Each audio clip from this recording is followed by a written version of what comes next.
జయబాబా అండి.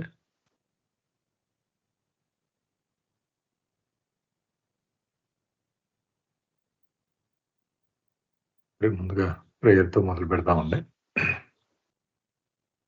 Beloved God, help us all to love you more and more, and more and more, and still yet more, till we become worthy of union with you. And help us all to hold fast to Baba's Daman till the very end.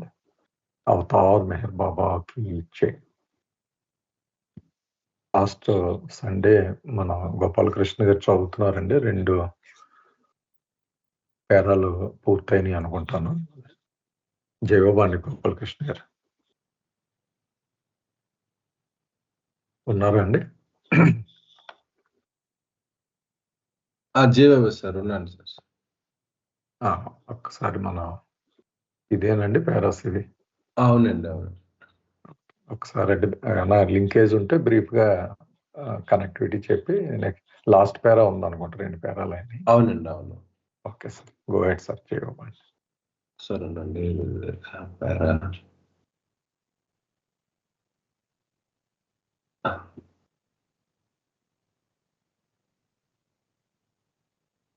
141.1 అండి చదవాల్సింది కదా.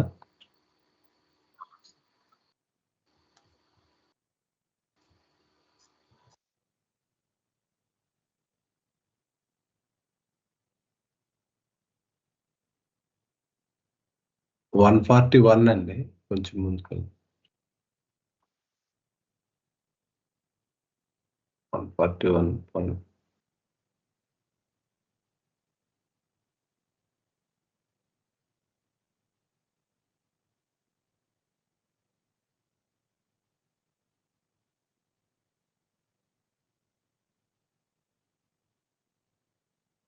The dual role అని ఉంది కదా. అవునండి. అదే ముందు last పేరాలో మనం చదువుకున్నది ఏంటి అంటే, 3 గురించి అక్కడ చదువుకున్నామండి. లైక్ మస్జూబియత్ గురించి, సులూకియత్ గురించి, కుతుబియత్ గురించి. మస్జూబియత్ అంటే ఫనాఫిల్లా లో ఉన్నటువంటి ఫనాఫిల్లా స్థితిలో ఉన్నటువంటి సోల్ గురించి మాట్లాడుకున్నాం. ఈ మస్జూబియత్లు అంటే మస్జూబ్గా మారినటువంటి సోల్ అని. అదేవిధంగా నెక్స్ట్ సులూకియత్లో సాలిక్ అని చెప్పబడేటువంటి స్థితిని మాట్లాడుకున్నాం. అదే దాన్ని మనం బకాబిల్లా అని చెప్పాము. అక్కడికి వచ్చేటప్పటికి అంత ఇవి అన్నిటినీ కూడా కూడగట్టుకుంటాడు అని ఐఎమ్ గాడ్ అనేటువంటి స్థితిలో ఉన్నటువంటి ఆ ప్రయో నేచర్ ఏదైతే ఉందో అన్నిటినీ కూడగట్టుకుంటాడు అని, కానీ వాటిని ఉపయోగించగలిగేటువంటి ఇదే ఇంకా అక్కడ రాలేదు అని చెప్పుకున్నాం. చివరి స్థితిగా 3 జర్నీగా ఏం చెప్పుకున్నామంటే ఈ కుతుబియత్. ఆ కుతుబియత్ అంటే అక్కడ ఉన్నటువంటి సోల్, ఆ కుతుబియత్ స్థితిలో ఉన్నటువంటి సోల్ కుతుబ్గా చెప్పుకున్నాం. అక్కడ ఏంటంటే ఆ సోల్ ప్యారలల్ గా తాను మనిషినని, అదేవిధంగా భగవంతుణ్ణి అని భగవంతునిగా భావిస్తూ ఆ భగవంతుడి జీవితాన్ని జీవిస్తూ ఉంటుందని చెప్పామన్నమాట. ముందు వాటిలో ఓన్లీ అనుభవం ఉన్నది ఒక దాంట్లో, ఇంకో దాంట్లో కూడగట్టుకున్నాడు వాటికి కావాల్సిందంతా కూడా. కానీ ఇక్కడికి వచ్చేటప్పుడు కుతుబియత్తులు ఏంటి అంటే, తన దగ్గర ఏదైతే పవర్స్ ఉన్నాయో ఆ శక్తి, జ్ఞాన, ఆనందాలు, వాటిని తన చుట్టూ ఉన్నటువంటి ప్రపంచంలో బాండేజ్ లో ఉన్నటువంటి వాళ్ళని దాని నుంచి బయటపడి చేయడానికి కూడా ఉపయోగపడుతుంది అని చెప్తూ అక్కడ భగవంతుడి జీవితాన్ని ఆ సోల్ జీవిస్తుంది అన్నటువంటి విషయాన్ని హైలైట్ చేసుకుంటూ చెప్పామండి. అదే ముందు దాంట్లో అయితే ఇక్కడ దీంట్లో లాస్ట్ పారా ఏంటంటే ఇదండి. The dual rule of I'm God and I'm human which was established in Bakabila is now not only simultaneously experienced but is also lived through the state of Kutubiyat. ఏదైతే ఈ I am God and I am human అని establish అయ్యిందో, అంటే బకాబిల్లాకి వచ్చేటప్పటికి తన తాను భగవంతుడిగా తన తాను మానవుడిగా సుస్థాపితం చేసుకున్నాడు. కానీ ఏంటనంటే అక్కడ అంటే అక్కడ ఈ ఈ భగవంతుడి జీవితాన్ని జీవించడం అన్నటువంటి మాట ఇంకా మనం చెప్పలేదన్నమాట. అయితే అప్పటికే సైమల్టేనియస్‌గా ఉన్నప్పటికి కూడా ఇప్పుడు ఆ నెక్స్ట్ స్టేజ్‌కి వచ్చేటప్పటికి ఏంటవుతుందంటే ఈజ్ నౌ అంటే ఇన్ ది కుతుబియత్. ఈ కుతుబియత్ స్టేట్‌లో ఏమవుతుందంటే నాట్ ఓన్లీ సైమల్టేనియస్‌లీ ఎక్స్‌పీరియన్స్డ్ వాటిని సైమల్టేనియస్‌గా రెండిటిని I am God, I am human అనేటువంటి దాన్ని ఆహ్, ఒక ఏకకాలంలోనే ఆ స్థితిలోనే ఉన్నాడు. But is also lived. అనుభవించడమే కాకుండా దాన్నేంటంటే లివ్డ్ అంటే ఆ జీవితాన్ని జీవిస్తున్నాడన్నమాట భగవంతుడుగా. త్రూ ది స్టేట్ ఆఫ్ కుతుబియత్. ఆ స్టేట్‌ని మనం చెప్తున్నాం ఏంటంటే కుతుబియత్ అన్నాం. అండ్ ది మ్యాన్ గాడ్ ఎవరైతే ఆ స్థితిలో ఉన్నారో, ఆ స్టేజ్‌లో ఉన్నారో ఆ సోల్ ఏంటని చెప్తున్నామంటే మానవీయ దైవం అని చెప్తున్నామనమాట. లేదా సద్గురు లేదా పర్ఫెక్ట్ మాస్టర్ అని పిలుస్తాం ఇప్పుడంటాం. Now simultaneously lives the life of God. భగవంతుడిగా జీవనాన్ని సాగిస్తాడు. భగవంతుడి జీవితాన్ని జీవిస్తాడు. And the life of man. Life of man అంటే మానవుడిగా కూడా జీవితాన్ని జీవిస్తాడు. ఎలాగా? With all the strengths of the infinite knowledge, power and bliss of the God. అంటే ఇక్కడ 2 చెప్తున్నారు కదా! భగవంతుడిగా జీవించడం అంటే భగవంతుడికి ఏవైతే అట్రిబ్యూట్స్ ఉన్నాయో అవన్నిటిని కూడా తన అధీనంలో ఉంచుకుంటూ వాటిని తనకు కావాల్సినట్టుగా మానిప్యులేట్ చేసుకుంటూ ఉంటాడు. ఏమిటవి అంటే infinite knowledge, power and bliss of God. God state. And ఇది భగవంతుడిగా జీవితాన్ని జీవించడం. మరి మానవుడిగా జీవితం జీవిస్తున్నాడు అనంటే, మానవుడిగా జీవిస్తున్నాడు అంటే అర్థం ఏంటి? దానికి ఉన్నటువంటి కొన్ని థింగ్స్ ఏంటంటే with all the weaknesses and sufferings of the man state. ఏవేవైతే బలహీనతలున్నాయో, ఏవైతే బాధలుగా చెప్పబడేటువంటి థింగ్స్ ఉన్నాయో, మనిషికి మనం మనిషి ఎక్స్‌పీరియన్స్ చేసేవి.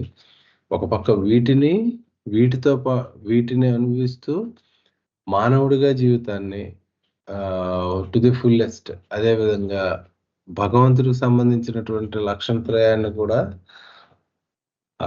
వాటిని తన కంట్రోల్‌లో ఉంచుకుంటూ వాటితో కంప్లీట్‌గా భగవంతుడిలాగా కూడా జీవిస్తాడనమాట. అంటే అందుకే దీన్ని డ్యూయల్ రోల్ అని చెప్పారనమాట. 2 రోల్స్ సైమల్టేనియస్‌గా. నేను భగవంతుడిని అన్నటువంటి రోల్ ఒకటి ప్లే చేస్తున్నారు. దానికి సంబంధించినటువంటి అన్ని అట్రిబ్యూట్స్‌తో అదే విధంగా నేను మనిషిని అన్నటువంటి ఆ స్థితిని కూడా ఆయన అక్కడ జీవిస్తూ ఉన్నాడు. దానికి అదే మనిషికి సంబంధించినటువంటి మిగతా లక్షణాలు ఏవైతే ఉన్నాయో వాటితో అన్నమాట. అది దీంట్లో చెప్పారండి. ఈ విధంగా ఉన్నటువంటి సోల్లే మనం కుతుబ్ లేదా సద్గురు లేదా మానవీయ దైవము అంటారని చెప్పారండి. ఇది ఈ పారాలో చెప్తుంది. జై గోవింద్. వ్యవస్థ ఏమైనా ప్రశ్నలు ఉన్నాయండి దీని మీద?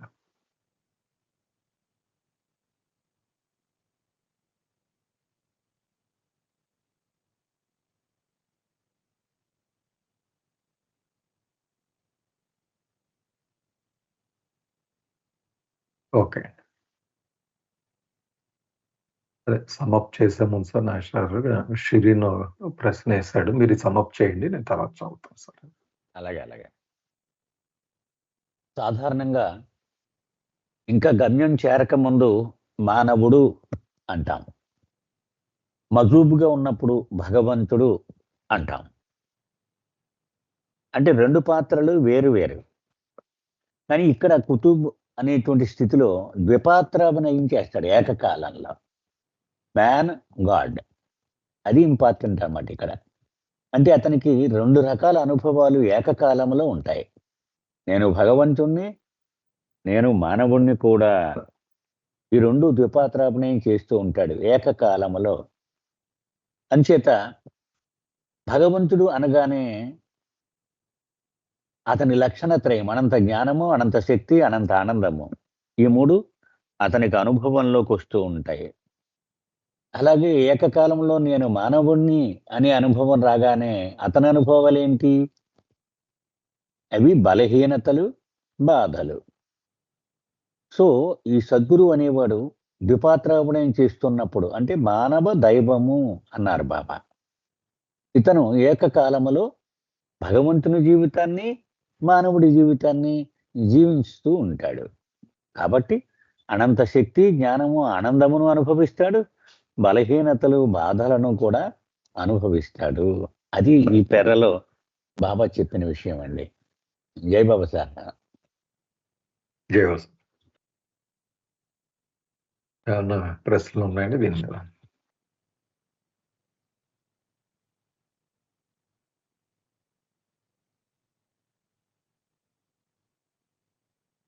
ఓకే. షిరీన్ అడిగిన ప్రశ్న అండి. Beyond the first journey or the seventh plane do God realized souls, namely Majubs, Salik or Paramahamsas, have reincarnation? If I understand correctly, Kutubs or perfect masters don't once they drop their physical body. Apologies if I am jumping ahead in the topic. అంటే ఆయన అడిగేదండి, first జర్నీలో మజూబ్స్, సాలిక్స్, పరమాంసస్ categories మనం ఏదైతే discuss చేసామో వాళ్ళు మళ్ళీ body drop చేసి మళ్ళీ పుట్టడం అంటూ జరుగుతుందా? కుతుబ్స్ విషయంలో క్లారిటీ ఉంది, అది ఎలాగ వాళ్ళు తిరిగి మళ్ళీ మా బాడీని ధరించాలో. మేము ఆ ముందుతో కేటగిరీస్ లో మళ్ళీ రీఇన్కార్నేషన్ ఉంటుందా అలాంటి ప్రశ్న. లక్ష్మణ్ అన్నారండి. ఉన్నారు. జై బాబా. చెప్పండి లక్ష్మణ్, నేను తర్వాత చెప్తా.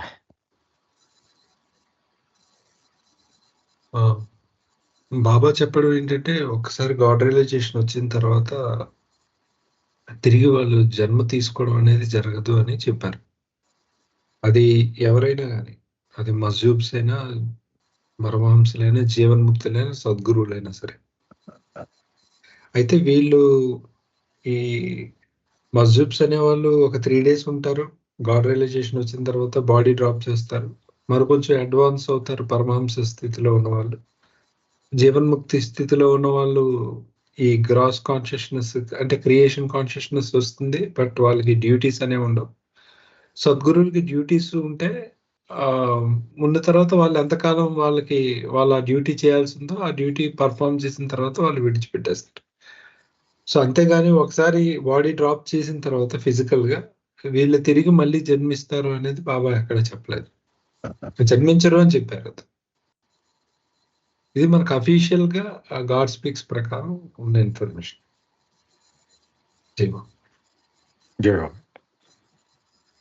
ఇంకొకటి కూడా మనం అర్థం చేసుకోవచ్చండి దీనిలో. వీళ్ళు 50 కోట్ల జన్మలు ఎత్తిన తర్వాత ఈ గమ్యం చేరుకున్నారు వీళ్ళు. సో వీళ్ళు అసలు ఇక బాడీ వదిలేయడానికి ఇష్టపడతారు. వాళ్ళు బాడీతో కంటిన్యూ అవ్వడానికి ఇష్టపడరు వీళ్ళు. సో వాళ్ళు ఎవరు ఉన్నా కూడా ఆ 56 అనేటువంటి సంఖ్యను దాన్ని అలా స్టాండర్డ్గా నిలబెట్టడానికి వీళ్ళ బాడీతో కంటిన్యూ అవుతూ ఉంటారు. పర్ఫెక్ట్ వన్స్ అని 56, 56 అని చెప్పారు కదా. సో సద్గురువులైనా సరే నేను బాడీ వదిలేసే వరకే ఈ బాధ్యతలు మోస్తాను అని అండర్ ప్రొటెస్టే మోస్తాడు. సో ఒక్క అవతార పురుషుడు మాత్రమే మళ్ళీ మళ్ళీ మళ్ళీ మళ్ళీ వచ్చేది, మిగిలిన వాళ్ళు ఎవ్వడూ రారు అది బాబా కూడా చెప్పారు. ఒక అవతారుడు మాత్రం కంటిన్యూస్ గా వస్తూనే ఉంటాడు. That is the level of his sacrifice. అది కూడా మనం యాడ్ చేసుకోవచ్చు అండి లక్ష్మణ్ కదా. అవును సార్. ఆయన ఒక్కడే అవతారుడు, ఒక్కడే కంటిన్యూస్ గా without disconnecting himself from the creation అలా వస్తూనే ఉంటాడు. అదే మాస్టరీ ఇన్ సర్విట్యూడ్ అనే దానికి అర్థం కూడా అదే. అంటే he's totally wedded to this creation అనమాట. సో ఇంత ఇన్ఫినిటీ క్రియేషన్లో లాస్ట్ సోలు గమ్యం చేరే వరకు ఆయన పాపం వస్తూనే ఉండాలి. మిగిలిన వాళ్ళు ఎవ్వరు కూడా వాళ్ళు వెళ్ళిపోతూ ఉంటారు. వాళ్ళు బాడీ వదిలేగానే వెళ్ళిపోవడం, ఇంకా మళ్ళీ తిరిగి రావడం అనేటువంటిది ఉండదు. Yes sir, thank you Laxman.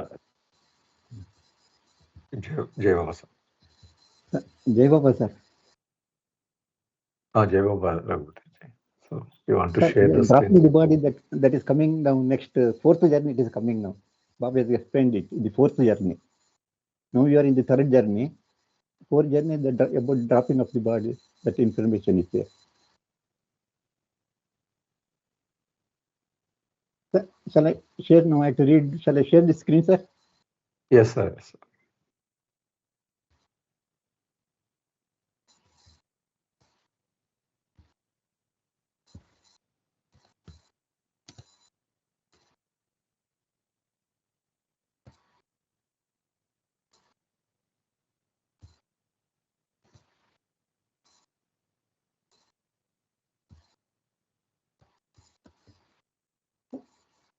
Can you see the screen, sir? Yes, sir. Before reading, I would like to share some information about simultaneously explanation given by Baba. Actually, it is in God Speaks only. Now you have not yet come across that portion. Anyway, because we are using that word simultaneously, continuously, last some 2-3 sessions we are using. Today also we are going to use it continuously. So let us see. I would like to share that information. What Baba has explained about simultaneously. So Meher Baba made us understand this apparent paradox through the example of a child in the mother's womb. When the mother conceives, the child is under development in the mother's womb. And as soon as the development reaches a stage when, along with other developments, the eyes of the child are fully molded, the child gains the faculty of seeing and not seeing simultaneously. This is important, sir. The faculties of seeing and not seeing simultaneously, irrespective of whether the child after birth sees or does not see. The very fact that the eyes have been molded in the womb of his mother gives to the child the dual aspect of his own eyes. In the eyes, as soon as they are developed, the faculties of seeing and not seeing are simultaneously contained. And further, when the child opens his eyes, he will see, and when he closes his eyes, he will not see. But the fact still holds good that no sooner were the eyes developed, then there was contained in them the dual faculty of seeing and not seeing simultaneously. That means the faculty is in them, but it is left to them to see or not to see. Like that, Sadgurus and avatars have got dual aspects, so they can use it, either God state or man state. But that character, that faculties, they got immediately, simultaneously, but using is left to them. Which one to be, either eyes to be closed or eyes to be opened, it is left to them. Just like, I think it was come across in Lord Meher. Whenever Baba was suffering, before giving Sahwas, his condition was terrible, he was suffering. Anybody who sees them, they will be astonished. So much of suffering he will be undergoing. But when he takes over, when he sits in the chair, giving Sahwas, immediately seeing his child. His face becomes brilliant, happy, smiling, like that. So they've got both aspects, the suffering aspect as well as happy aspect. Both they will be having. This is the example given by Baba. I think it's understood, isn't it, sir? Jehovah, sir. Yeah. So what you mean to say is that simultaneously means they gain capability to switch over whenever they desire. Whenever they can switch over at their willpower, it is left to them. Just like a child, we can see or we cannot see. That is simultaneously we got the power, but using is left to us. We can see or we need not see. Same thing. Okay. They can use the power, God power or man power. Same, depending on their wish it is. Okay. I'll start reading, sir. Today's next chapter. Raghupati, just let me conclude in one sentence. In Telugu. Okay, sir. Okay. Raghupathi గారు ఇక్కడ చెప్పేది ఏంటంటే, hello చెప్పండి అమ్మా. లేదు sir, ఇప్పుడు Raghupathi sir ఇది అంటే ముందు క్వశ్చన్ కి దీనికి ఇది కనెక్షన్ ఎందుకు సార్ ఇది చెప్పారు? నాకు అర్థం కాలేదు. ఒక్క మాట అమ్మా, ఏమి లేదు, అదే చెప్తున్నానమ్మా. ఏకకాలములో 2 ఫ్యాకల్టీస్ ఎలా ఉంటాయి అన్నది బాబా ఒక ఉదాహరణ ద్వారా ఎక్స్ప్లెయిన్ చేశారు అని చెప్పారమ్మా, అంతే. ఇప్పుడు అవును సార్. అంటే కాన్షియస్నెస్ అన్కాన్షియస్నెస్ ఏకకాలంలో ఎలాగ అనుభవంలోకి వస్తాయి అని ఒక ప్రశ్న వచ్చిందన్న మొట్టమొదట్లో గాడ్ స్పిరిట్స్ లో. అప్పుడు బాబా చెప్పారు, తల్లి గర్భంలో శిశువు ఉన్నప్పుడు ఆ శిశువుకి కళ్ళు అసలు డెవలప్ అవ్వవు కదా, కానీ గ్రాడ్యువల్ గా కళ్ళు పూర్తిగా డెవలప్ అయిన తర్వాత కావాలంటే చూడగలదు, వద్దనుకుంటే కళ్ళు మూసుకోగలదు. సో చూసే శక్తి, చూడలేనివి రెండు కూడా అతనికి అనుభవంలోకి వస్తాయి ఏకకాలంలో. కావాలంటే కళ్ళు తెరిస్తే చూడగలుగుతాడు, కళ్ళు మూసుకుంటే చూడలేవు కదా. సో ఆ సామర్థ్యాలు రెండు ఏకకాలంలో ఉంటాయి. అలాగే భగవంతుడు మానవుడు అనే సామర్థ్యాలు రెండు ఏకకాలంలో ఉంటాయి అని చెప్పడానికి బాబా ఇచ్చిన ఉదాహరణ చెప్పారు రఘుపతి గారు. అంటే అంటే సార్ ఇప్పుడు మనం ఇక్కడ తీసుకోవాల్సింది అంటే అతను చెప్పడానికి రీజను సద్గురువుగా ఉండేటప్పుడు ఈ రెండు ఉండి అవసరమైతే అతను డ్యూటీస్ అయితే ఉపయోగిస్తారు, లేదు అనుకుంటే అవి ఉపయోగించకన్నా ఉంటారు. అంటే అంతే అంతే అంతే అంతే ఇప్పుడు ఫ్యాన్ స్విచ్ ఉందనుకోండి, టాగిల్ కి అంటారు, ఒక పక్కకు నొక్కితే ఆన్, ఇంకొక పక్క నొక్కితే ఆఫ్ అవుద్ది కదా. అలాగే ఒక పక్కకు నొక్కితే మ్యాన్ అవుతాడు, ఒక పక్కకు నొక్కితే గాడ్ అవుతాడు. ఆ రెండు ఫ్యాకల్టీస్ ఏకకాలంలో ఉంటాయి. అది ఉదాహరణ చెప్తున్నారు ఆయన బాబా. ఒక్కొక్కసారి సహవాసం ముందు నీరసంగా కూర్చోలేకుండా పడుకోలేకుండా ఉండేవారు. అంటే మ్యానే ఆయన పూర్తిగా మ్యానేపు ఆనే ఉంటుంది అనమాట స్విచ్. అప్పుడు మళ్ళీ సహవాసంలోకి ఇలా ఎంటర్ అవగానే పులి అయిపోయేవారు ఆయన. అంటే పూర్తిగా గాడ్ ఎంటర్ అయిపోతాడు అనమాట. అది ఉదాహరణ చెప్తున్నారు ఆయన. అంచేత కావాలంటే మ్యాన్ గా ఉండగలడు, కావాలంటే భగవంతుడిగా ఉండగలడు, ఆయన ఇష్టము. అది ఏకకాలంలో ఏదైనా వాడుకోగలడు అని. అంతేనా. జై బాబా సార్. జై బాబా. జై Baba sir. I'll go for reading now.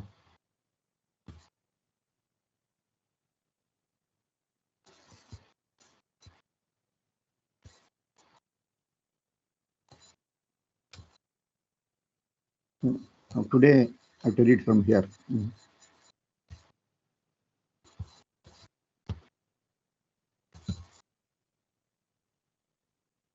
So I will read 3 paras. The first para, so in this para, actually it's a continuation of the previous para. Whatever read in the previous para, same thing is continued. In this para, Baba is explaining working of perfect master. What type of work perfect master do after the end of the third journey, after becoming Sadguru. At the end of the third divine journey, the perfect master not only leaves a dual role and displays strength and weakness simultaneously, but also simultaneously utilizes that this faculty by infinite strength through infinite knowledge, power and bliss, and infinite weakness through infinite suffering for those who are in ignorance and who still conceive the false finite illusion to be infinite and real. So, but here Baba explains here what is the strength, what character, what power that is dual power. Now, how they are using the dual power, that is infinite strength and infinite weakness, how they are using, Baba is explaining here. Infinite strength is used through infinite knowledge, power and bliss. That is their infinite strength. Then what is infinite weakness? That is infinite suffering. For why they have to suffer? For whose sake they are utilizing this? The Baba says it is for them, for those who are in ignorance. That is in the grass world people who are in ignorance, who still conceive the false finite illusion to be infinite and real. You are thinking that whatever is seeing is real, but it is false. So that is for such people, for us in the grass world people, so they utilize that dual, the power and strength, infinite strength and infinite weakness they are using for the purpose of ignorant people. This is what in the first para. Explain in Telugu, sir.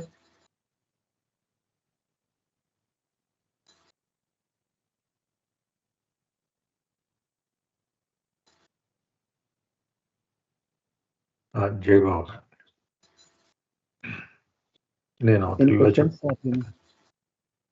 So now you can explain in Telugu. Now you say. Yes, sir. I am waiting for Ramane Raju's. Okay sir, చెప్పండి sir, చెప్పండి. అదే questions ఏమి లేవు కదండి అయితే. ఏమన్నా ఉన్నాయండి అంటే మీరు తెలుగులో చెప్పిందా అడుగుదాం ఒకసారి. Okay okay. ఇక్కడ బాబా సద్గురువు యొక్క కార్య విధానం, ఆయన ఎలా పనిచేస్తాడు అనే దాని గురించి ఇక్కడ చెప్తున్నారండి. ఇక్కడ మన 4 జర్నీస్ గురించి కూడా చెప్తూ ఉన్నారు బాబా. ఇది 3వ జర్నీ చెప్పుకున్నాం కదా. సద్గురుగా ఉండడం అనేటువంటి 3వ జర్నీ. అంటే ఎవరైతే 3వ జర్నీ చేపడతారో వాళ్ళు సద్గురువు యొక్క హోదాలోకి వస్తారు. అది ఈ సద్గురువులోకి హోదాకు వచ్చిన తర్వాత ద్వీపాత్రాపనయం చేస్తారు వాళ్ళు. కాబట్టి అంటే మానవుడిగా, భగవంతుడిగా.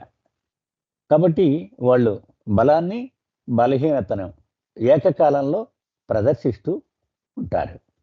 అది అయితే ఆ ఏకకాలంలో ఆ ఇన్ఫినిటీ, ఆ అనంతమైనటువంటి ఆ శక్తి ఎక్కడి నుంచి వస్తుంది? తనకున్న లక్షణత్రయం అనంత శక్తి, జ్ఞాన, ఆనందముల కారణంగా వస్తుంది. దానిని ప్రదర్శిస్తారు. అలాగే అనంతమైన వీక్నెస్, బలహీనతను కూడా ప్రదర్శిస్తారు. అది ఎక్కడి నుంచి వస్తుంది? అది మానవుని లక్షణమైన అనంతమైన బాధ. అది దేనికోసం ఈ బాధను అనుభవిస్తాడు? ఇంకనూ అజ్ఞానములో మ్రగ్గుతున్నటువంటి, అంటే ఈ అసత్యాన్ని సత్యముగా తీసుకుంటూ ఇదే అనంతమైనది, యథార్థమైనది అని తీసుకుంటూ జీవించే వ్యక్తుల కోసము ఈ అనంతమైన వ్యధను అనుభవిస్తాడు. అది అంటే సద్గురువు వ్యధకు కారణం కూడా బాబా చెప్పారు. Yes sir, open for discussion now. Yeah, okay. Now next para, you cannot. One second, sir. ఏమన్నా ఉన్నాయండి ప్రశ్నలు దీని మీద? Any questions in this para?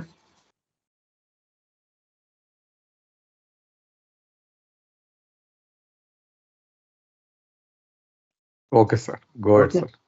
ఇది ఒక్కటి చెప్తానండి రాజుగారు.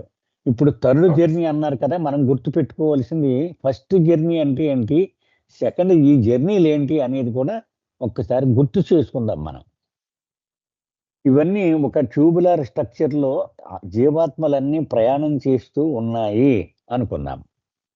సో మొట్టమొదటి ప్రయాణం ఏంటి? ముందు 7వ భూమికి చేరుకోవాలి. దానికోసం అన్ని ఆత్మలు కూడా ప్రయాణం చేస్తున్నాయి.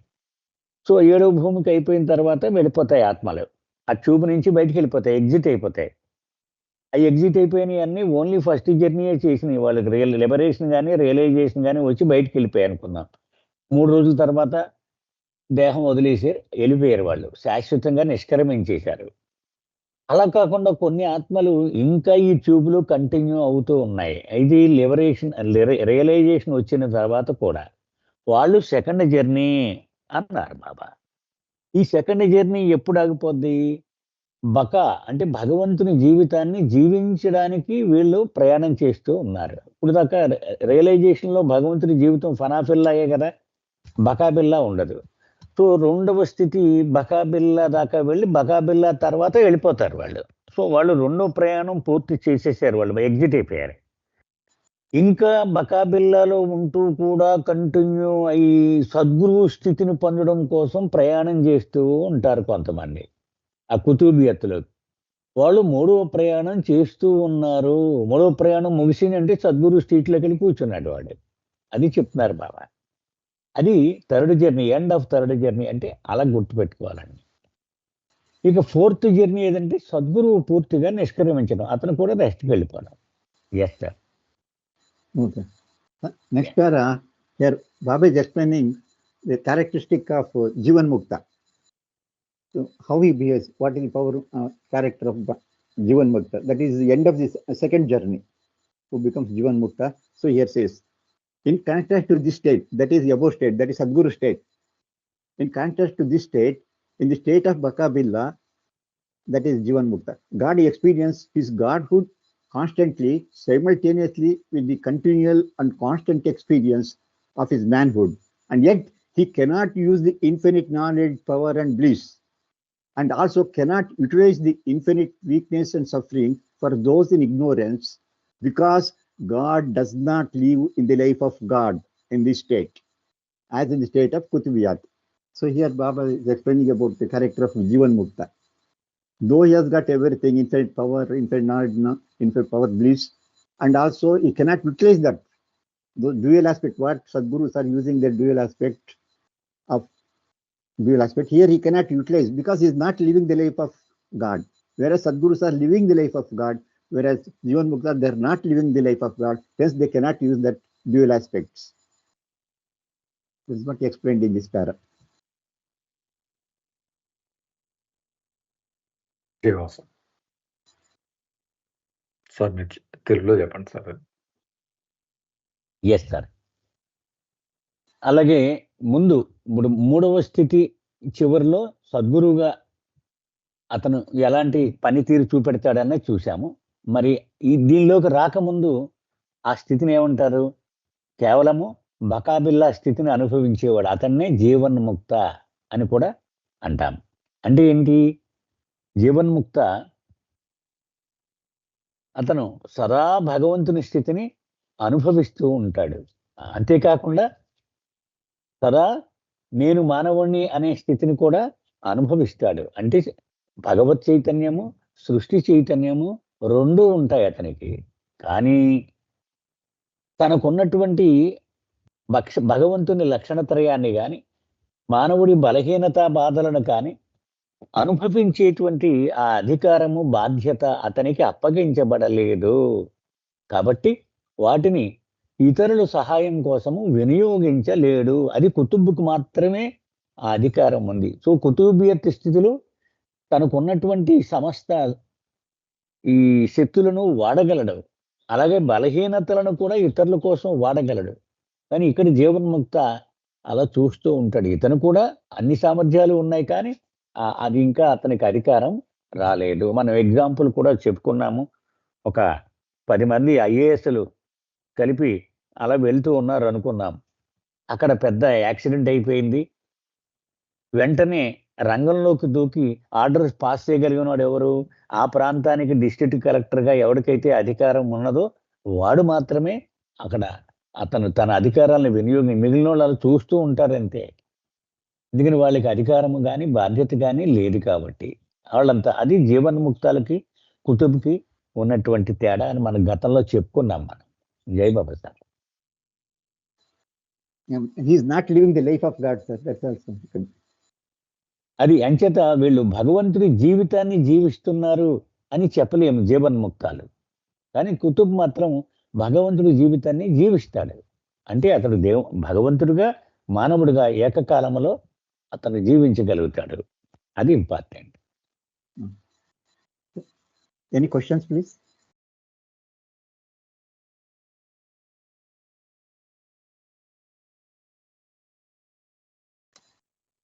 Okay, let's move on.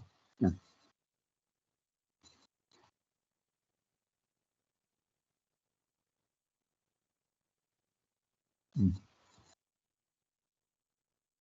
Now, also here Baba is clarifying.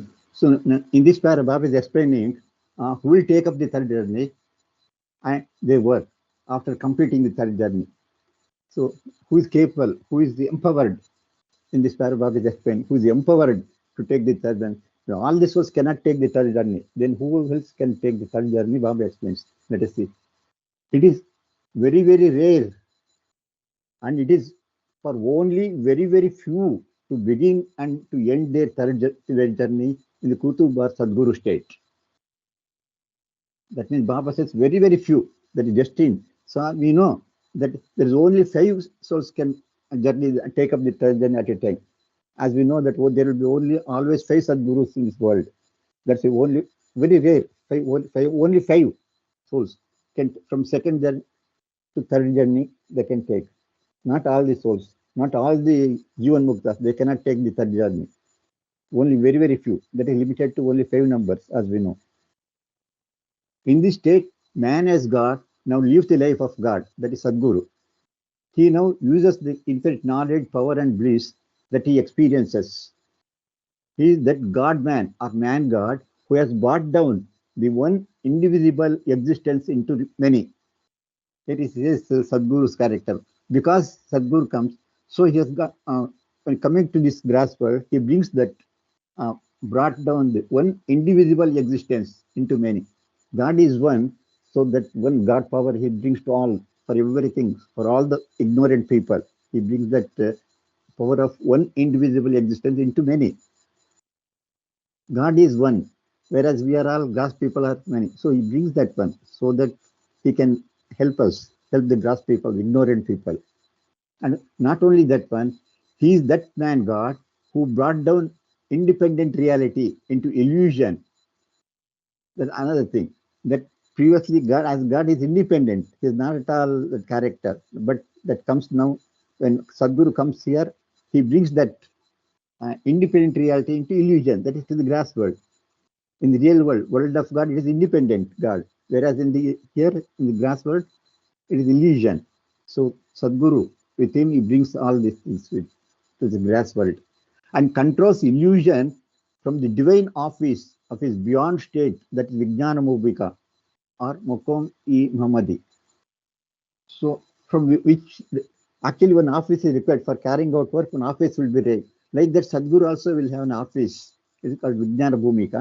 So this that is the explanation is given in due course. I think we are going to read more explanation about this Vijnana Bhumika or Muhammadi, that is Mokom-e-Muhammadi. That is in due course we are going to read it. That Baba has given that number 27. More details are there about this. So this is one thing. Everybody cannot go travel about the third journey. They cannot take over the third journey. Just let me see one is there. I don't know where it is. Yeah, let me see here. Third journey. It is not there, I think. Not this. Yeah.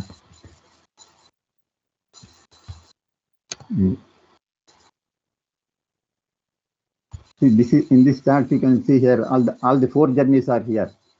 Who is take first journey? This is first journey, 7th plane. That is Nirvana state.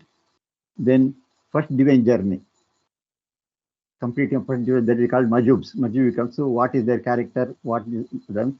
Then end of third is Jivan Mukta. Then in between, but the end of third journey and end of second journey, they are Paramahamsa. So sometimes they feel I am God, sometimes I am human. That is Paramahamsa. Then third journey, live the life of God. That is only Sadgurus. From end of second journey, you can see the arrow here. From end of second journey to third journey, very, very few people can go. Baba is explaining here and what they do.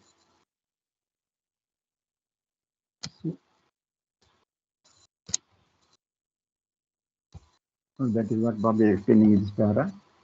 What happened? What happened?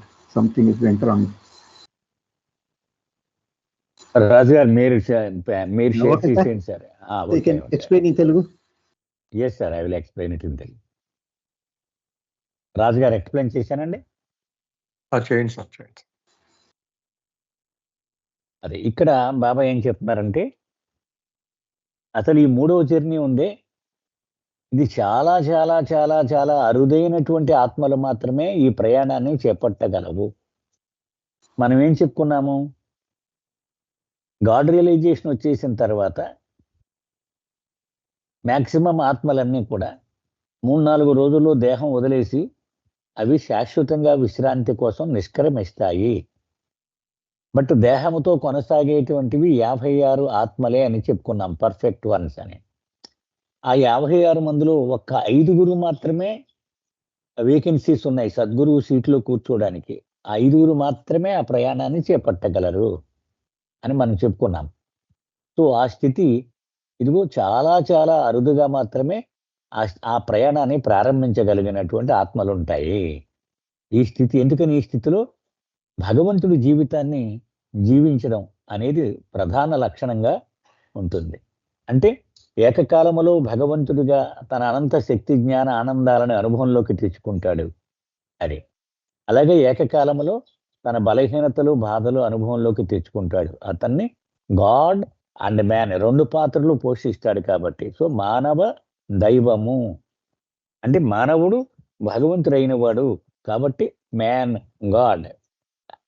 అయితే ఇతను నిజానికి చేసింది ఏంటి బాబా చెప్తున్నారు, ఈ అనేకత్వానికి వెనుక ఉన్నటువంటి ఆ ఏకైకుణ్ణి క్రిందికి దించేశాడు. అది ఇక్కడ బాబా చెప్తున్నారు. ఎందుకని భగవంతుడు సాధారణంగా ఒక రూపంలో కనిపించడు కదా. మనం పర్వతి గారి ప్రేయను చూస్తే రూపం లేనివాడు, నామం లేనివాడు, ఊహాతీతుడు, భావనాతీతుడు, ఈ లక్షణాలే ఉన్నాయి. కానీ వాడిని రక్తమాంసములతో కిందకి దించేసేటువంటి పరిస్థితి ఈ మ్యాన్ గాడ్ని చూస్తే మనకి అవకాశం వస్తుంది. అంటే అతను చూస్తే భగవంతుని చూసేసినట్టే, ఈ అనేకత్వం వెనుక ఉన్నటువంటి ఆ ఏకైకుణ్ణి మనము చూసేసినట్టే. కాబట్టి అతన్ని క్రిందికి దించుతాడు. అంటే సద్గురువు ఎంత గొప్ప మనకి ప్రయోజనం కలిగిస్తాడు అన్నది ఇక్కడ బాబా చెప్తున్నారు. అలాగే ఇంకా ఏమంటున్నారు, ఈ భ్రాంతిమయ జీవితంలోనికి ఆ స్వతంత్రమైనటువంటి ఆ ఏకైక సత్యాన్ని క్రిందికి దించుతాడు. అంటే అతను చూస్తే భగవంతుని చూసినట్టే. ఈ భ్రాంతిలోనే సత్యాన్ని క్రిందికి దించేస్తాడు అని చెప్తున్నారు. అది అంచేత ఈ అన్నిటికీ కారణం ఏంటి? ఇతను ఇంత గొప్ప ప్రయోజనం కలిగించడానికి కారణం ఏమిటి? అతను విజ్ఞాన భూమిక అనేటువంటి ఆ కార్యస్థానంలో కూర్చుంటాడు వచ్చి. అంటే తన అధికారాలని వినియోగించడం మొదలు పెడతాడు. ఆఫీస్ అంటే అధికారము, అధికారాన్ని వినియోగించడం మొదలు పెడతాడు. అది జై Baba sir. Any questions, please? జై భాస్కర్.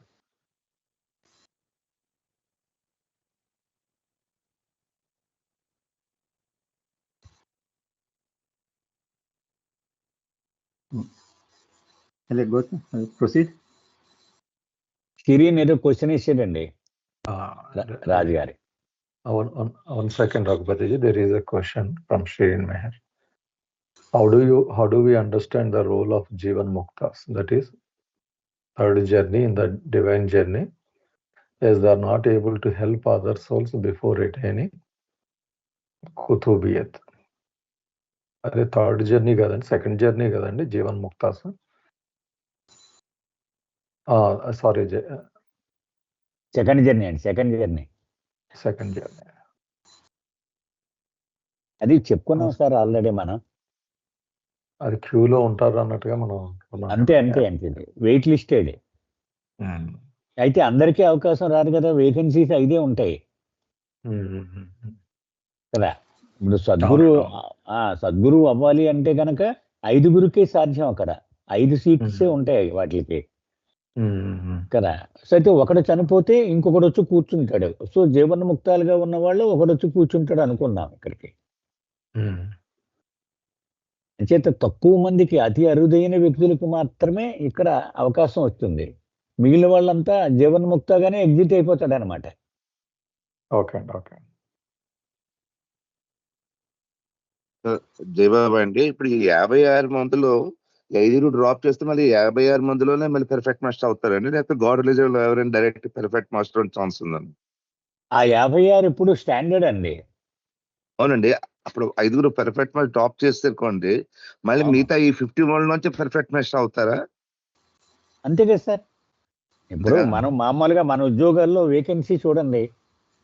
ఇప్పుడు మీకు ఏజిఎం ఉందనుకోండి, ఏజిఎం పోస్ట్ 100 పోస్టులు అనుకోండి కదా. కింద క్లరికల్ క్యాడర్ నుంచి వీడు ప్రమోట్ అవుతూ ఉంటారు కదా. ఇక్కడ 5 ఏజిఎం గా ప్రమోట్ అయిపోగానే 5 కొత్త రిక్రూట్మెంట్ తీసుకుంటాడు క్లరికల్ గా కదా. ఇది మూవ్ అవుతూ ఉంటుంది, ఇది కంటిన్యూస్ గా మూవ్ అవుతూ ఉంటుంది కదా. అంటే పెర్ఫెక్ట్ మాస్టర్స్ ఎవరు ఓన్లీ 51 లోంచి అవుతారు, అంతే కదా? అంతే, 51 లోంచి. అది కరెక్ట్ అండి, కరెక్ట్. ఓకే. ఈ క్యూలో వెయిట్ చేసి కూడా ముందుకు జరుగుతాడు అంతే. అంతే. జీవన్ముక్త నుంచే వెళ్తాడు తప్ప కొత్తగా రియలైజేషన్ వచ్చినోడు వెళ్ళిపోడు కదా. అదే ఆ క్యూ నడుస్తూ ఉంటుంది కదా. అది మనం అర్థం చేసుకోవడానికి అలా అనిపిస్తుంది. అలా జై బాబా. అందులో ఉన్న వాళ్ళకి కుతుబ్ అవ్వచ్చు, అవ్వకపోవచ్చు. Depends on divine planning. అంతే, డిపెండ్స్ ఆన్ వేకెన్సీస్ అండి. ఇప్పుడు 5 వేకెన్సీస్ కదండి, 5 అక్కడ సీట్లు ఉన్నవి. 5 లోపల వీడి బాడీ వదిలేస్తే వెళ్ళిపోతాడు కదా, జీవన్ముక్తగానే ఎండ్ అయిపోతాడు జర్నీ. అంతే. Okay sir. ఇంకా వాళ్ళకి ఇంకా ఫంక్షనింగ్ కూడా లేదు. అదండి లేదు. వాళ్ళ ఉపయోగం ఏంటి అన్నట్టుగా క్వశ్చన్ అడిగాడు. అయితే తర్వాత బాబా చెప్తారు, వాళ్ళకి దగ్గరుండి సేవ చేసే వాళ్ళకి చాలా లిమిటెడ్, ఒకరికో ఇద్దరికో వాళ్ళు సాయం చేయగలరు అన్నది కూడా తర్వాత బాబా చెప్తారు. అంతే. అయితే అధికారాన్ని వినియోగించడం అనేది మాత్రం వాళ్ళకి ఉండదండి, ఒక్క కుతూబ్కే ఉంటుంది. Okay sir. ఏమన్నా ప్రశ్నలు ఉన్నాయండి ఇప్పుడు దాకా జరిగింది? ఇప్పుడు ఈ కంట్రోల్ ఇల్యూషన్ అంటున్నారు కదా అవతార్ పురుషుడు, అంటే పర్ఫెక్ట్ మాస్టర్ ఇల్యూషన్ కంట్రోల్ చేయలేరంటారా? మీరు అవతారుడు అంటున్నారు కాదు, అవతారుడు కదండి, Sadhguru. Man God who brought down Right. independent reality into illusion, controls illusion from divine office అన్నారు. బట్ అవును. వేరే పర్ఫెక్ట్ మాస్టర్ ఇల్యూషన్ కంట్రోల్ చేయలేరంటారా, ఉన్నదాన్ని మెయింటైన్ చేస్తారు. ఇప్పుడు అదే మొత్తం అసలు man అవతారుడు God గురించి అంటే ఎక్కడ perfect master. ఎక్కడ కూడా అవతారుడు గురించి బాబా రిఫర్ చేయట్లేదు సార్. ఇదంతా సద్గురు గురించే రిఫర్ చేస్తున్నారు. God man కదా సార్, మ్యాన్ గాడ్ మేనగాడే, మొత్తం అంతా మేనగాడే. Man God. ఇప్పుడు ఎప్పుడు కూడా సృష్టి మేనగాడ్ 5గురు, వీళ్ళు 5గురే కంట్రోల్ చేస్తూ ఉంటారు. వీళ్ళ వల్ల కానప్పుడే గాడ్ మ్యాన్ ని దింపుతారు తప్ప మామూలుగా వీళ్ళే కదా చేసేది. అవును, అంతే, అవును. వీళ్ళే నియంత్రించేది, వీళ్ళే. ఎక్కడ యుద్ధం జరగాలన్నా, ఎక్కడ వరద రావాలన్నా, ఎక్కడ భూకంపం రావాలన్నా అన్ని వీళ్ళే డిసైడ్ చేస్తారు. అవును, చేశారు. అంతే అంతే. Okay. Okay. We'll go to the next para. So in this para, Baba is explaining the working area, boundary of Sadguru, from wherever, whichever place Sadguru works. That explanation is given in this para. The very life of this man God or perfect master is the Sahaja Samadhi. That means he is experiencing I am God and I am man simultaneously. It's in Sahaja Samadhi. Such a perfect master is at one and the same time, simultaneously, in all the universes and in all the worlds, on all the levels, on all the planes, living the life of one and the all. This is important, one and the all. Here, Baba says, the Sadgurus are living that is, he is connected to all the places, all the universes, all the planes, all the worlds. And they live just like one and the all. That means they see them in everything. Whoever they see, they think it is me, it is I. That is the experience of Sadguru. For them, each and everything is themselves only. They're not different. Everything is there. They see each and everything, each and every soul. They see themselves itself. There is one and the all. His life is that living also on particular levels and on particular planes as every creature and as an individual of that certain level and that of particular plane. That means if they see anybody in the grass world, they think he is this. If they see anybody in the subtle world or mental world, they also feel that it is them only, like that. At the same time, together with living the life of God, he lives the life of man on this earth. That means, as I told, same thing. And they live as God, as well, that is dual aspect, being God as being human at the same time. So that means in this Baba explains that Sadgurus are connected to everywhere. I think one chart is there in God Speaks. I'll just show the chart.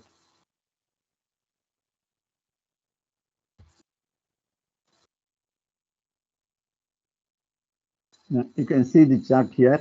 Here, this is the journey of soul. This is chart number 9. You can see this is Sadguru. The colored circle at the bottom is Sadguru. You can see here is connected to the grass world for all the future. That evolution is connected to everything. Is connected to the reincarnation, all the souls in the reincarnation, the subtle world, mental world, that God realization, and God beyond. I think. So here in this chart you can see he is connected to everywhere, all the world, all the planes, all the souls, all the creatures in grass world, subtle world, mental world, and even after God realization also is connected. God beyond also is connected. So Baba says where the Sadguru is working area is explained here in this para.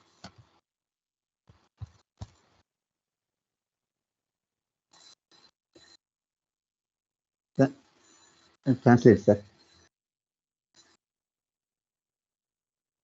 Sir, nice. Yes sir.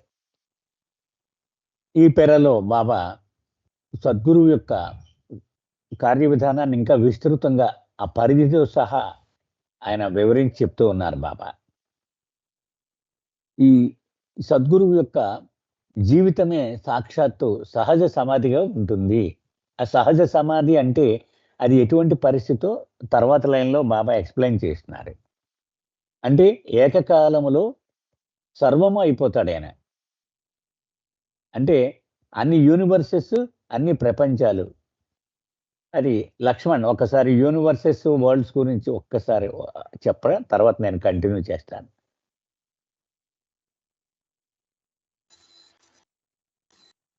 Hello, ఉన్నారండి లక్ష్మణ్? ఉన్నాను sir. కాకపోతే ఇది చూపించాలేమో వీళ్ళకి diagram అనుకుంటున్నాను. ఒక్కసారి అంటే ఏం లేదు, మరి ఆ కంటెక్స్ట్ వచ్చింది కాబట్టి మీకు ఒకసారి అంటే ఇది చూపించమంటారా? 4 జర్నీస్ చార్ట్ చూపిస్తున్నాను సార్. ఒక్కసారి చూపించండి. అంటే ఇది తరచూ వస్తుంది, యూనివర్సెస్ వరల్డ్స్ అన్నది ఒక్కసారి క్లారిటీ ఇచ్చేస్తే.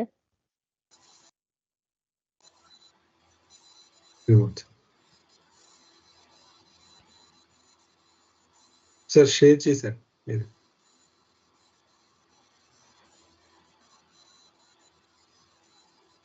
మిమ్మల్ని ఎక్స్ప్లెయిన్ చేయమంటున్నారు. చెప్పండి లక్ష్మణ్, మీరే చెప్పండి.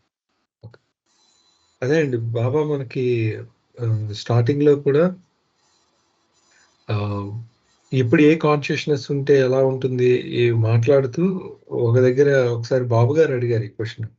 అక్కడ యూనివర్సెస్ అనేది మాస్టర్స్ కాన్షియస్నెస్ ఉంటుంది అని ఒక మాట వచ్చింది. అప్పుడు ఈ డిస్కషన్ వచ్చింది, వరల్డ్స్ యూనివర్సెస్ అంటే ఒకటి కాదా, గ్రాస్ వరల్డ్ అన్న యూనివర్సెస్ అంటే ఒకటి కాదా అంటే దానికి ఎక్స్ప్లెనేషన్ ఈ చార్ట్ లో ఉందన్నమాట. సాధారణంగా మనకి ఏముంటుంది అంటే ఒక కామన్ మ్యాన్ కి మనం ఏదైతే ప్రపంచాన్ని చూస్తున్నామో ఈ పంచభూతాలతో కూడింది, దాని ఎక్స్పీరియన్స్ మాత్రమే మనకు ఉంటుంది. అయితే ఇక్కడ బాబా మోస్ట్ ఆఫ్ ద టైమ్ ఈ టెక్స్ట్ లో రిఫర్ చేస్తున్నప్పుడు గ్రాస్ వరల్డ్ అని అనగానే కేవలం మన ఎర్త్ ని బేస్ చేసుకొని బాబా చెప్తూ ఉన్నారు. అందుకే ఇక్కడ అలా రాశారు, గ్రాస్ వరల్డ్ అంటే అవర్ ఎర్త్ అని. అయితే గ్రాస్ స్పియర్ అని అనగానే మొత్తం అంటే మన ఎర్త్ అంటే మన ప్లానెట్, అలాగే రిమైనింగ్ ప్లానెట్స్, చాలా యూనివర్సెస్ ఉన్నాయి కదా, అనేక పాలపుంతలు ఉన్నాయి, ఇంకా చాలా ఉంది క్రియేషన్. ఇవన్నిట్లో కలుపుకొని బాబా గ్రాస్ స్పియర్ అని చెప్పడం జరిగింది. ఇక్కడ మీరు చూస్తే ఈ వర్డ్ కనిపిస్తుంది, గ్రాస్ స్పియర్ అని. సో గ్రాస్ స్పియర్ అనేటప్పుడు మొత్తం అంతటినీ, అంటే మన భూమిని, మన గ్రహాన్ని, ఇతరత్ర గ్రహాలు ఏవైతే సృష్టిలో ఉన్నాయో వాటన్నిటిని, మొత్తానికి అన్ని స్థూలానికి సంబంధించినవే. లక్ష్మణ్ ఒక్క మాట, అంటే మనం అనుభవంలోకి తెచ్చుకునే భూమి, గురువులు అనుభవంలోకి తెచ్చుకునే విశ్వాలు, ఇవన్నీ కలిపి గ్రాస్ స్పియర్. అంతే, స్థూల భువనము అంటున్నారు. అది అంటే మన అనుభవం ఏమో గ్రాస్ వరల్డ్ ఎర్త్, గురువులు అనుభవంలోకి వచ్చేది గ్రాస్ యూనివర్సెస్, ఇవన్నీ కలిపి గ్రాస్ స్పియర్. అంతే కదా? అంతే. ఎందుకంటే మనకి మన అనుభవంలో లేదు కదా, అక్కడ బయట ఏం జరుగుతుందో మనకు అసలు తెలియదు కూడా. తెలియదు. సో ఆ సెన్స్ లో ఇలా చెప్పడం జరిగింది. అది అంచేత మన అనుభవాల్లోకి వచ్చేవి వరల్డ్స్ అన్నమాట, gross world, subtle world, mental world. అది ఇప్పుడు 18,000 అన్నారు కానీ అదే వరల్డ్స్ పియర్స్ అండి. ఇక్కడ సద్గురు గురించి మాట్లాడుతున్నప్పుడు ఇది మామూలు వరల్డ్స్ ఉంటాయి అతనికి, స్పియర్ ఉంటాయి, రెండు ఉంటాయి అతనికి. బాబా 18,000 ప్రపంచాలు అవి స్పియర్స్ అండి బాబాకు చెప్పింది. 18,000 అవన్నీ మనకు తెలియదు కాబట్టి అవన్నీ స్పియర్ లోకే వస్తాయి, అవన్నీ వరల్డ్ లోకి రావు కదా. వరల్డ్ లోకి ఉంటే మన అనుభవంలోకి వచ్చి అర్థం మాత్రమే, మన అనుభవం ఉంది. సో అవన్నీ స్పియర్స్ లెక్క కింద వస్తాయి. అంతే, అదే స్పియర్ లో అవన్నీ కౌంట్ అవుతాయి. అవును, అదే అనమాట సహజ సమాధి అంటే. ఇక్కడ బాబా ఎక్స్ప్లెయిన్ చేసేది అదనమాట. One and the same time అంటే ఏకకాలంలో మొత్తం అన్ని విశ్వాలు, అన్ని ప్రపంచాలు, అన్ని భూమికలు, అది ఇంపార్టెంట్ అనమాట. అంటే అతను 1వ భూమికి వాడిగా, 2వ భూమికి వాడిగా, 3వ భూమికి వాడిగా, 4వ భూమికి వాడిగా అన్ని జీవించగలడు అతను. ఇవన్నీ కూడా ఇప్పుడు ఎలాగైతే కంప్యూటర్ మెయిన్ సర్వర్ ప్రతి చిన్న టెర్మినల్కి, అది ల్యాప్టాప్ అవ్వచ్చు, డిటిపి అవ్వచ్చు, అన్నిటికీ లింక్ అయి ఉంటుంది అది. కానీ అలాగనమాట పర్ఫెక్ట్ మాస్టర్ అందరితో. అది భాస్కర్ రాజు గారు మనకి చెప్తూ ఉండేవారు, అందరిలో కాదు అందరితో ఏకమై ఉంటాడు అని. అది ఇంపార్టెంట్ అనమాట. అంటే కావాలంటే 1వ భూమికి వాడుగాను ఉండగలడు, అన్ని భూమికల్లో ఉన్నవాడుగాను ఉండగలడు, ఆయన ఇష్టం అనమాట. అది ఏ స్థాయిలో అయినా ఉండగలడు, ఏ భూమికలో అయినా ఉండగలడు. అది ఇంపార్టెంట్ అనమాట. అయితే ఏకకాలంలో ఇవన్నీ ఉంటూ మళ్ళీ భగవంతుడితో కూడా ఉండగలడు, ఇవన్నీ ఉంటూ భగవంతుడితో కూడా ఉండగలడు. అది అంటే భగవంతుడి జీవితాన్ని, మానవుడి జీవితాన్ని ఏకకాలంలో జీవించగలుగుతూ ఉంటాడు. Yes sir. ఒక చిన్న question sir Nageshwara 5 perfect masters ఎప్పుడు ఉంటారు అన్నది, అది ఎర్త్ మీద ఉంటారన్న ఈ యూనివర్స్ లో వేరే చోట్ల ఉండే చోట కూడా లేదు, అక్కడ ఎర్త్ మీదే ఇక్కడ బాబా ఇక్కడ చెప్పారండి, ఒక ఎర్త్ మీదే ఉంటారండి వీళ్ళంతా. Not But they only have సద్గురుస్ scope అండి, to out. నాట్ కాదు సార్, నాట్ ఓన్లీ సద్గురుస్, రియలైజ్డ్ సోల్స్ ఉండేది ఎర్తే. మొత్తం రియలైజ్డ్ సోల్స్ 56 మంది కూడా ఎర్త్ మీదే ఉంటారు. ఇంకా గట్టిగా అంటే ఇక్కడ వెళ్ళాలంటే perfect master. ఎన్వల్యూషన్, అసలు ఎన్వల్యూషన్ ఎర్త్ మీదే జరుగుద్ది అన్నారు. సో యూనిక్ అనమాట అది అది అసలు మొత్తం ఎన్వల్యూషనే ఎర్త్ మీదే. దాన్ని బట్టి అర్థం చేసుకోండి, ఎన్వల్యూషన్, రియలైజేషన్, సద్గురువులు, అవతారుడు మొత్తం ఇక్కడే. ఇన్వల్యూషన్ కాదండి, ఈవెన్ రీఎన్కార్నేషన్ కూడా ఎర్త్ మీద జరుగుతుందని చెప్పి అది కూడా చూడాలి కూడా. ఇది గాస్పెల్స్ లో చూస్తే మనందరం చాలా రేర్ స్పీషీసే. అందుకే స్టే విత్ గాడ్ లో ఫ్రాన్సిస్ అంటాడు, అతను ఏమంటాడంటే, నువ్వు ఇక్కడ ఉన్నప్పుడు నన్ను ఇక్కడ పుట్టించావు, నేను ఎంత రుణపడి ఉండాలి నీకు అంటాడు. అంటే నీకు సమకాలికుడిగా, అదే నీకు సమకాలికుడిగా పుట్టడం ఎంత గ్రేట్ అని. అది ఎస్ సార్. టైం చూసుకోండి రాజు గారా. అదే ఇంకా 4 minutes. దీనికి ఫుట్ నోట్ కూడా ఉందన్నా. Continue sir. 1 second సార్, మీరు Nageswararao has to tell in Telugu. Sir, please explain that one and all. Sir, living the life of the one and the all. అదే sir, ప్రతి ఒక్కడిగాను అందరిగాను ఆయన జీవించగలడు. Yes sir, I have explained that also. Yeah. Now that footnote is there, that I will. Sir తెలుగులో చెప్పేసానండి, అయిపోయింది, summing అయిపోయింది. రాజుగారు Okay, sir. Only foot note చెప్పాలి ఆయన. Okay sir, we have 3 minutes. Quickly you complete footnotes, sir. Then we'll stop here. Footnote is perfection. Baba is explaining here what is meant by perfect and what is perfection. Perfection does not belong to God as God. Not does it belongs to man as man. That means God means God state, because he is only enjoying infinite knowledge, bliss and power. He is not at all connected to illusion, so he is not perfect. Man, because man is not perfect, because everything is infinite and finite. Everything is finite for man, so he is also not perfect. But when he is conscious of being one with the infinite, he is perfect. That means once he gets God realization, that is consciously experiencing I am God, then he becomes perfect. Man becomes perfect when he is conscious of I am God state. Thus, we have perfection when the finite transcends its limits and realizes its infinity. That is, when the soul it crosses that finite and get that faculty of infinite, that is God realization, that is I am God state, then it becomes perfect. Our second state is when it is perfect, means Baba is explaining here, when the infinite gives up the supposed aloofness and becomes man, that is God comes in the human form, that is God man. So that is perfect. He becomes perfect. In both these cases, the finite and the infinite do not stand outside each other. When there is a happy and conscious blending of finite and the infinite, we have perfection. That is merging. As Baba said, we know that Baba's message that the aim of life is to love God and the goal of life is to become one with God. That is perfection. This I will explain through one. Summing up రేపు చెప్పాలి sir, time లేదు రాజు గారు. అంతే sir, ఈ foot note summing నుంచి అలాగే రఘుపతి గారిది ఇంకా కొంచెం పెండింగ్ ఉందండి అక్కడ. So this one I will show it one this thing you can see here. Time is not there sir, time is not there. Raghupathi ji, in a few seconds it will be disconnected because of the time limit. Yeah. So tomorrow we'll continue, sir, from here. Jai Baba, Jai Baba, Jai Baba. Jai Baba, Jai Baba. जय बाबा। अवतार मेहर बाबा की जय, अवतार मेहर बाबा की जय, अवतार मेहर बाबा की जय। जय बाबा, जय बाबा, जय बाबा।